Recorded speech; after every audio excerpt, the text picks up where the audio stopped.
Մշակում ենք միասնական ապտաճկան, որը թևի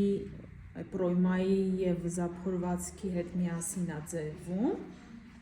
Հիմա ինչպես այս հատված անենք, նախ զգուշացնեմ, որ կարել ենք վզի հատված ամբողջությամբ և կոտրող կարով, այսենց նայեք 0,1-ով իրան կարել ենք հետո և հիմա մենք պետք է այս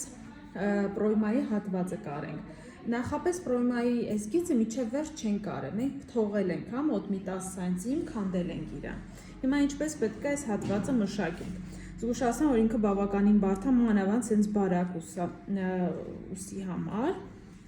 Մենք սա սենց ծալում ենք հավասար, որ այս գծերը իրար գան հավասար կանգնեն և ներսից բռնում ենք այս հատվածը և այս գիծը ամբողջությամբ այսենց կարում ենք միջև վերջ 0,5-ից 0,7 սանտիմետր կարաբաժնով և որից հետո անելու ենք նաև իրա կոտրող կարը։